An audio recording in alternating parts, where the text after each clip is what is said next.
Yeah, obviously it's hard to believe that we're sitting here staring at the month of November and already making the transition to midweek action play. But that's the awesome thing about this conference, and obviously it's a wide open race. That's the beauty of this conference and how meaningful these games are when you talk about midweek play.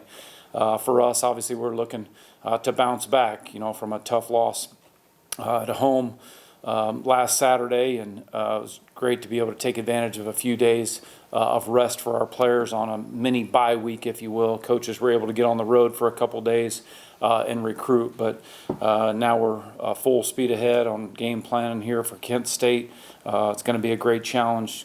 Coach Lewis and his program, they've done a great job, obviously at home especially. They've won 12 in a row here at home. The last time they had a loss was back in 2019 against Miami. So the last time we played Kent State was in 2019 there. 41-38 loss for us that day. So everything's on the line for both programs here.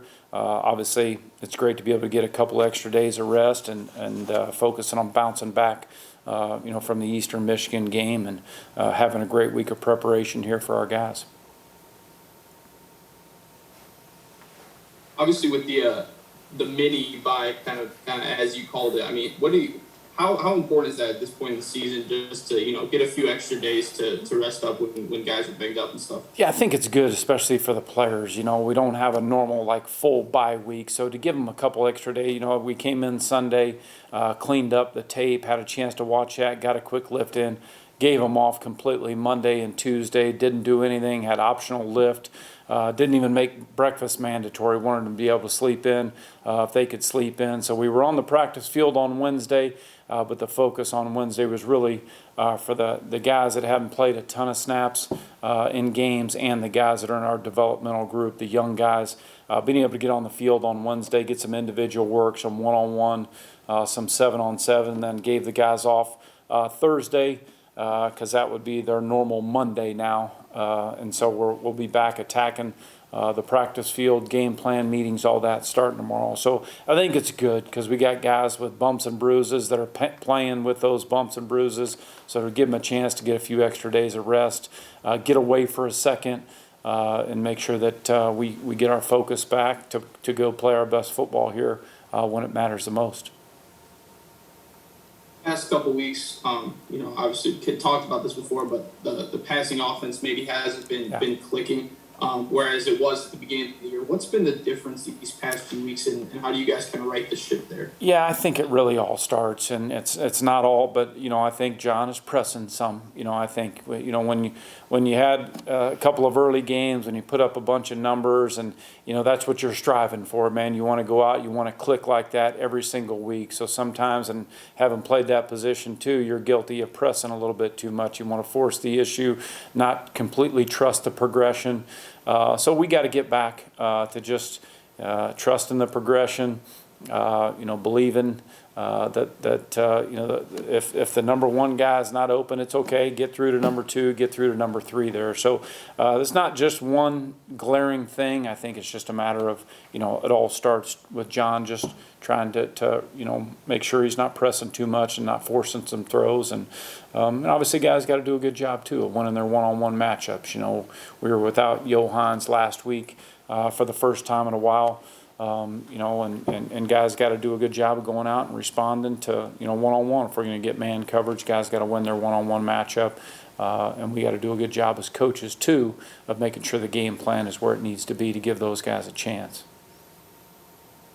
Defensively, I think sacks and tackles for a loss, and I mean, really all around on the defense has been solid the past few weeks. I mean, how much confidence is there, particularly, among the linebackers and defensive linemen with the pressure they've been able to get? Yeah, and I really have seen the confidence level grow of the defensive line unit, especially the last 3 or 4 weeks. And we are playing good defensive football right now, good team defensive football. And really, I think you see the level and the effort in which the guys are playing with, starting on the defensive line.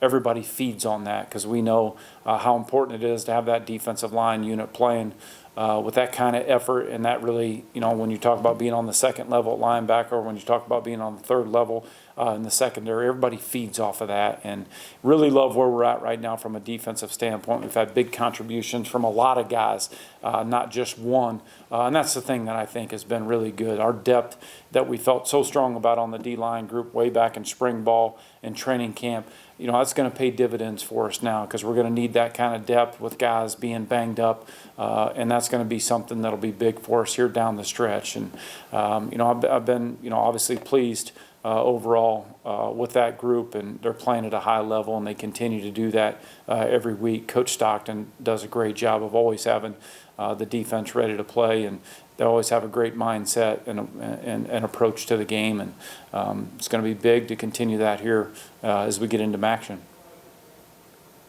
Penn State's 3-5, but a very deceiving 3-5 to say the least. What's the biggest focus for you guys? Yeah, obviously they're 2-2 in the MAC, just like we're 2-2 in the MAC. I know we're not on the same side. They're in the East, we're in the West, but they're going to be hungry, just like we're hungry.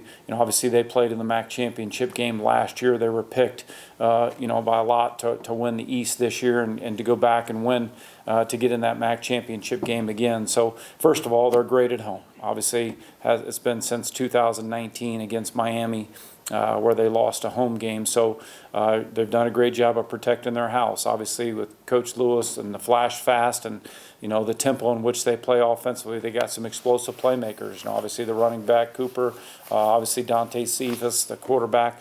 I know missed the game last week, Colin Schlee, but would expect to see him back in there this week. But even if he's not, obviously they did a great job of getting a huge win last week in the wagon wheel game against Akron. So it's going to be a good challenge. And obviously defensively here, they've been a team that has delivered when they needed it the most. And it's going to be a battle. It's going to be a battle. It's going to be a tough challenge to go on the road there, and especially a team that's done so well at home.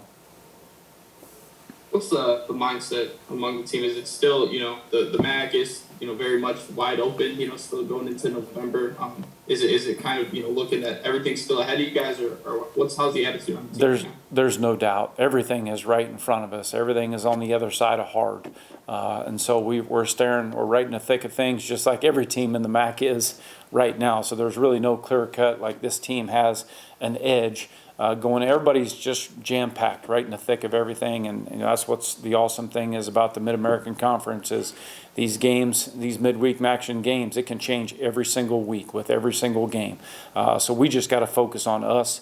I told every one of our guys that we got everything that we want right in front of us, but we got to make sure that we play our best football when it matters the most. I believe in our team. Thought the attitude was awesome the day after the game, as good as it could be, and then to be able to get away for a few days, kind of refocus, refresh the best that they can on a couple extra days rest. I like where we're at right now. The energy, the attitude was awesome in the short practice that we had on Wednesday, and I know guys will be ready to go back to work and get after it here starting tomorrow morning. Yeah, thanks. All right, thank you. Coach, a couple from me. You guys run more plays than anybody in the MAC. Kent State, obviously, you mentioned the flash pass. What kind of tempo, what kind of game best suits you guys? A mixture. We want to play with tempo when we can play with tempo when it's going to be an advantage for us. Obviously, if you get a big play and you can line up in tempo fast, not let the defense substitute, those are times when it's an advantage for us. So we'll continue to mix that in, but we got to score more points. Obviously, that's the challenge. We got down into the red zone at the end of the first half. We got down to the red zone 2 times there in the second quarter, and both of them ended up in turnovers. And so you can't turn the ball over and lose the turnover battle and expect to win in this conference. It's too competitive. It's too good. And those are things that have to go away. We can't have those turnovers. Yeah, the weather will be a little bit chillier here depending on the night. Looks like the outlook or the forecast for Tuesday night might be actually pretty good. But you're going to face some tough weather games and teams that win the turnover battle and put points on the board. That's something that we got to make sure that we get that turned around. It's feel like football, right? And That's Sean Lewis, he was obviously great offensive mind under Dino Babers at Eastern, Bowling Green, Syracuse.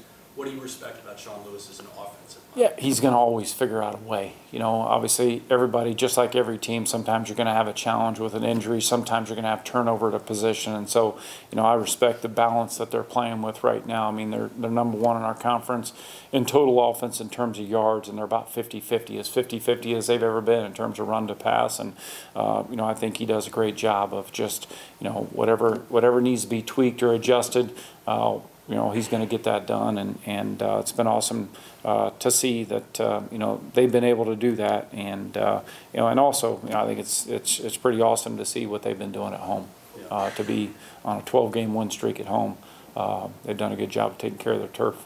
Yeah, and last one for me, you know, you mentioned the passing offense has kind of changed over the last couple of weeks, but Carson has continued to step up his game. How close are you guys to striking that balance? Yeah, we need to. You know, obviously, I think, you know, Carson is a special player. He's done a great job. He's been consistent week in, week out. He's as tough as they come. He gets stronger as the game goes on. The offensive line, you can see those guys continuing to get more confident every week. And, you know, we got to get back to being balanced. We got to throw the ball better.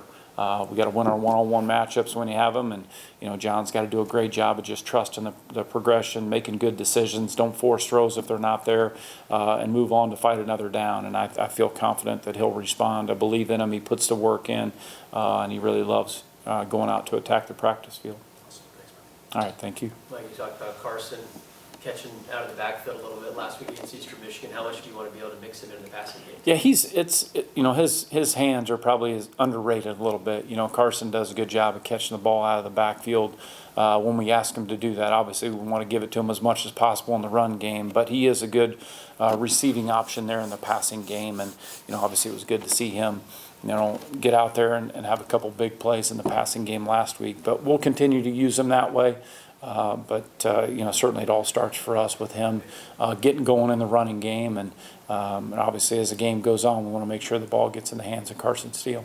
Cole Pierce has been pretty electrifying on defense the past 4 games specifically. What has he done to help the defense get better every week? Yeah, I mean, you know what you're going to get from Cole Pierce. I'm proud of him because you think back about when he really kind of came onto the scene. We already, you know, he'd already done a great job in our program of playing at a high level on special teams or whenever he got snaps on defense. But to deliver the 14 tackle performance in the Army game last year, to earn a scholarship and really, you know, to really entrench himself as a full-time starter there at linebacker along with Clayton Call. Those two guys, you know, play at a high, you know what you're going to get from them every week. First, they're both extremely smart football players. They do a great job of studying the game. And every time you look up and you see a tackle for loss or you see a big play in the open field, it never surprises you to see that, Cole Pierce was involved in that. That's a credit to him. That's a credit to his attitude, credit to his work ethic, credit to the preparation and how hard he's worked in the meeting room with Coach Stockton. And it's awesome to be able to see a story like that just kind of unfold in front of your eyes. Defensive back group, it seems like pass breakups, pass defense with Nick Jones, AJ, Jordan Riley, Amos, you go on and on and talk about all these different players.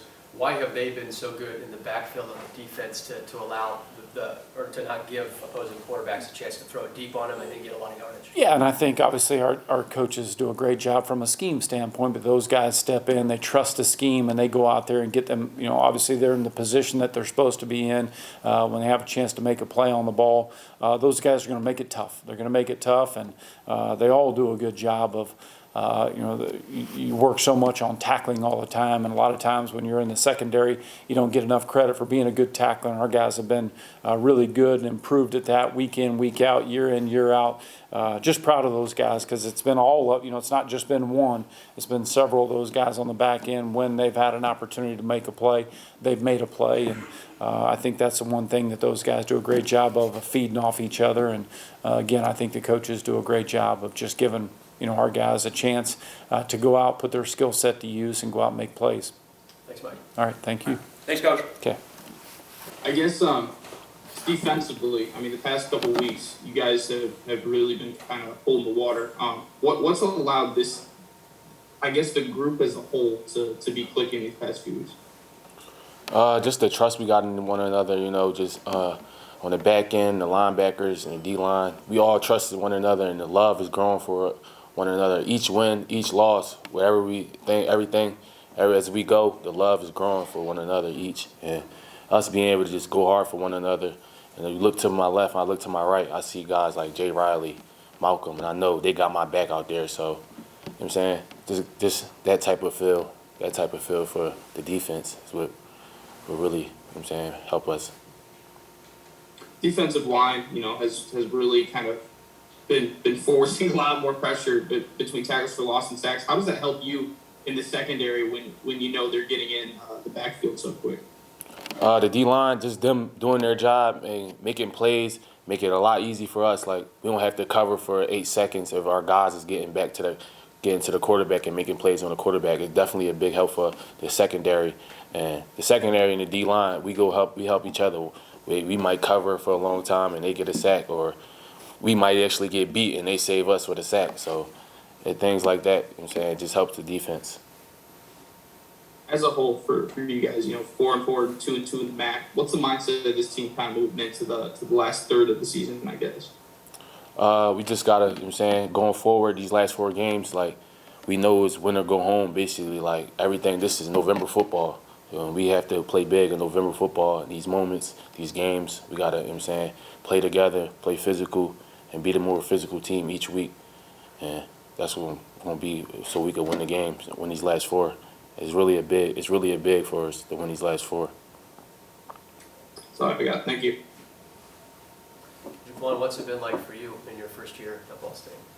My first year at Ball State been good, you know what I'm saying? Just coming in and they bringing me in and me just molding in with the team so easily and just moving forward and winning games. I'm saying we win and lost, but like just playing in the MAC this first year, to seeing how we just go to battle each week and see how the culture is, the MAC, and see how the games is. Every game we play is gonna be a dogfight. So 9 times out of 10, like, and it's been really good just being here. You know what I'm saying, balling out and everything. You mentioned Jordan and Malcolm. How much do you 3 bounce ideas off each other to make the secondary better?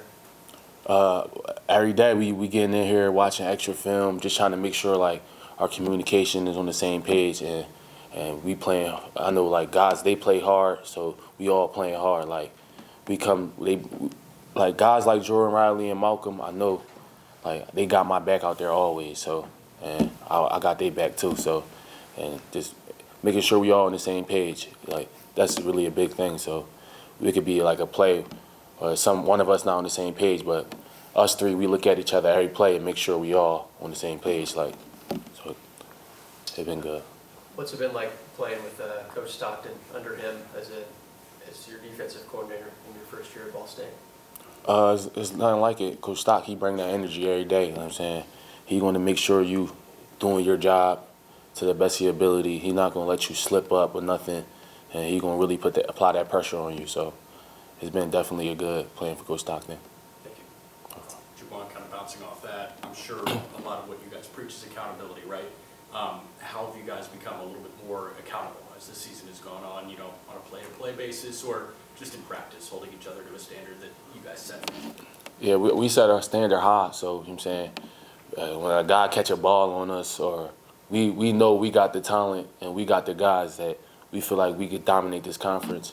So when a guy catch a ball on us, it's just kind of like we hold ourselves accountable. Like we don't want guys catching a ball on us. Like our defense is still stingy defense, so we don't want guys to really getting success on our defense. So and we take pride in that, and we know we got the talent to be great.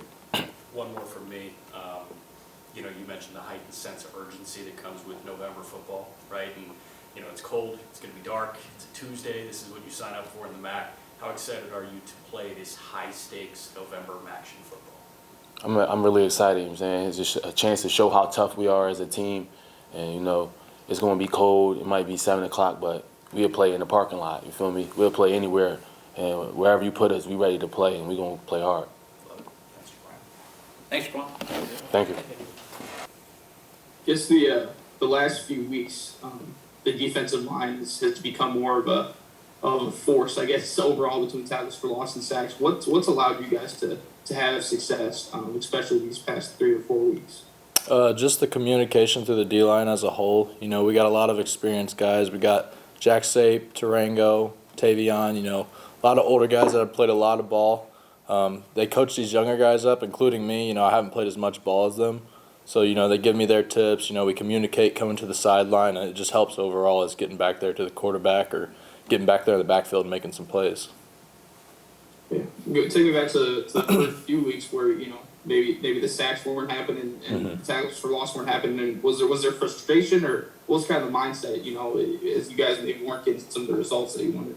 There's definitely frustration. As a D lineman, that's your main goal, get back there and create some havoc. So definitely frustration, but, going in week to week, practicing, looking at things that we can change to get back there, it really helped because it made us all gel as a unit to get us together.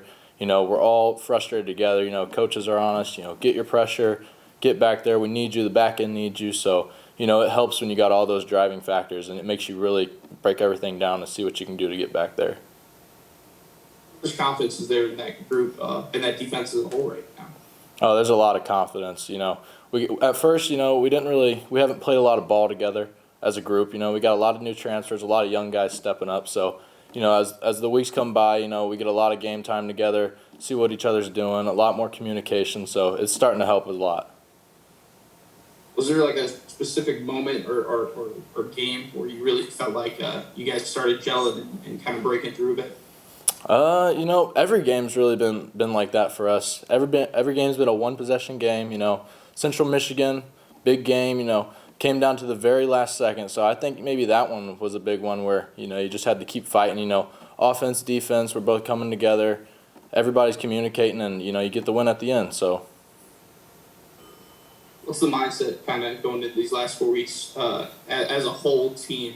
You guys are sitting at 4-4 and 2-2 in the conference. What is the mentality, I guess, at this point in the season? The mentality every week just come out 1-0. So, we got these next 4 games. Like Quan said, it could be a bid for us. So you take every week, you give it your all. It could be a bid. You could be, taking us out. But you got to give it all every week and try to come out 1-0 every week. Don't look all the way down the line. Just every week you focus on that week and you come out 1-0. That's all I got. Thank you. Thank you. Kyle, you mentioned how the defense as a whole has grown this year, but how about you specifically in your first year at Ball State? Oh, yeah, I definitely have grown so far. I haven't played much ball as a lot of the guys here. I came out of a third down package where at my old school at MSU, I was just third down rushing. So, getting into those 1 and 2 downs, playing some more run has definitely helped me grow as a player and person because it takes a lot to be down getting those double teams and fighting those off. And, it's been fun growing and just gelling with the new team, and, it's been fun. You mentioned all the players that were upper class helping you and some of those newcomers jump into the mesh and have success. What on a day-to-day basis have they helped you with? Just like film breakdown and practice, you do something wrong, they give you a little bit of tips on how to fix it, what moves you can use on a certain tackle or a guard that can help you get back there. A lot of the older guys really helped me a lot on that just by their experience and what's worked for them. Similar to Jaquan, your first taste of Tuesday night action coming up. What excites you most about it? Oh, I'm excited. Playing in the cold, that's when you're playing some good ball. When it's cold, it's dark. Like Quan said, we'll play in the parking lot. We'll play on concrete. We're just ready to win. Thanks, Kyle. Thank you. It's funny. A lot of guys try and figure out ways to lock in, right? And sometimes putting icy hot on your ears and staying super focused here. It's cold. We're probably going to get a rain-soaked Tuesday or something. Mm-hmm. How easy is it for you to lock in on a play-by-play basis? I think it's always pretty easy to lock in. You have this mission every week. We're all competitors. You want to come out and win. You don't want to give them the upper hand. Show them you're cold. Show them you're sad because there's not a bunch of fans in the stadium just because it's a Tuesday night. So you just want to lock in, do your thing, treat it the same game as every other game. Just a different day of the week, different time. A little bit colder, we'll take it. We'll play anywhere, like Quan said, out in the parking lot, anywhere. Love that. And then last one for me. You come from a place at Michigan State. Obviously really talented Big Ten program, but you weren't playing as much there as you are here. And there are 2 ways that you can kind of go about that. You can kind of hang your head and go to a place and kind of MF that right. opportunity, right? Or you can channel that into positive energy. How did you challenge that or channel that? Oh yeah, definitely. It was definitely something different, being the star in high school like every one of us are, and then just going and kind of riding the bench a little bit. It's a mental task, but coming back to a place, it's home to me basically. Indiana's home. It helps me a lot because I feel like I'm at home. I know a lot of the guys here, a lot of people that go to school here. It's really easy for me to just blend back in and make it positive and just have fun. Appreciate you. Thank you. Kyle. Yep, thank you. All right.